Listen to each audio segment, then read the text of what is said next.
هذا المحتوى للمدخنين فقط لتشجيعهم للإقلاع عن التدخين وتوفير بديل أقل ضررا بنسبة كبيرة. ولو أنت مش مدخن فأرجوك ما تحاولش تستخدم أي حاجة هتشوفها، وبلاش هبد. الهبيد. ايه ده؟ ايه الأسئلة دي؟ أنا ناقص. وحوي يا وحوي. أيوة حلواني. ايه؟ ابن خالتك عايز يخش الفيب؟ هي ناقصاه هي. بص يا حلواني، هو الفيب ده عامة استنى، سلسلة تعليمية عن الفيب. رمضان كريم وكل سنة وانتم طيبين. عليكم ورحمة الله وبركاته، ومعكم الهبيد حيث نهبد من جديد.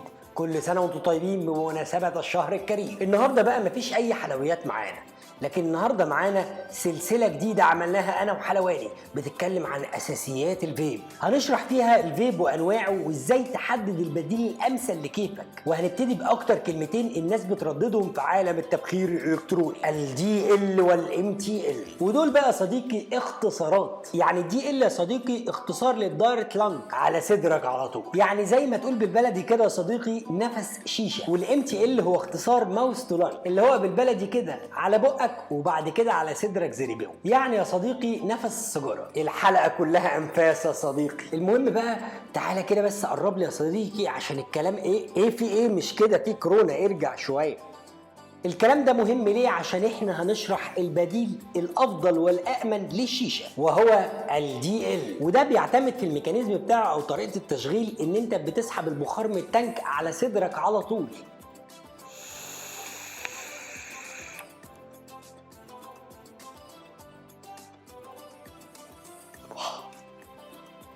وده يعتبر البديل الامثل للشيشه من ناحيه كميه الدخان وطريقه الشرب، وليه تفرعات كتير واشكال كتير هنتكلم عليهم في الحلقات الجايه. فما تنساش تتابعنا وتعمل لنا لايك وفولو على الفيسبوك، ولو انت على اليوتيوب تعمل لنا اشتراك وتشغل الجرس.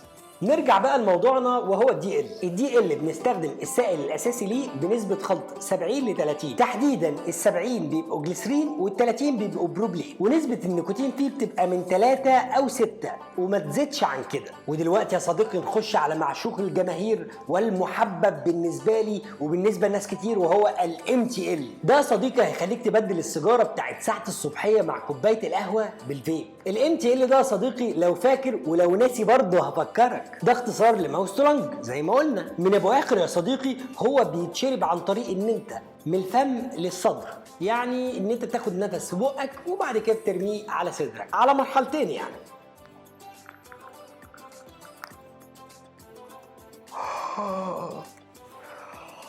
والام تي ال يا صديقي هنا بيحاكي السيجاره في سحبتها وفي كم البرودكشن كلاود او الدخان اللي بيطلع منها. وهنا نسبه الخلط يا صديقي بتبقى 50 50، 50 بروبلين و50 جليسرين، والنوادر بتكون 40 ل 60، 40 بروبلين و60 جليسرين. وتركيز النيكوتين فيه بيبقى 6 أو 9 أو 12، وفي ناس بتشرب 15 و18، بس بلاش تضغط على جسمك.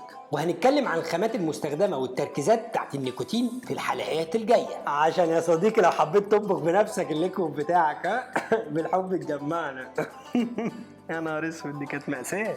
فبرضه ما تنساش انك تتابعنا. هنا بقى صديقي نيجي لخلاصة حلقتنا النهارده. دي ال بالبلدي هو نفس الشيشه، بيخليك تبدل الشيشه العاديه ام فحم لحاجه انضف بكتير قوي. والكلام ده مش كلامي بس، لا ده كلام ابحاث علميه معمول في دول محترمه. والام تي ال ده نفس السيجاره، وهو باختصار بديل لنفس السيجاره العاديه اللي مليان اطران وبلاوي ومواد مسرطنه وحاجات كتير، يعني لحاجة أمن بنسبة 90%. وبرضه يا صديقي ده مش كلامي، ده كلام دول محترمة عاملين أبحاث لمدة سنين. ولأن طبعا الكمال لله وحده وإن مفيش حاجة ما فيهاش عيوب، هنشرح في الحلقات اللي جاية مميزات وعيوب الام تي ال والدي ال. واشوفكم في حلقة جديدة وهبدة سعيدة.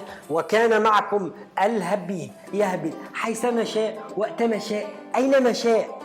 حلواني فين الواد ابن خالتك ده؟ خد يلا، خد يا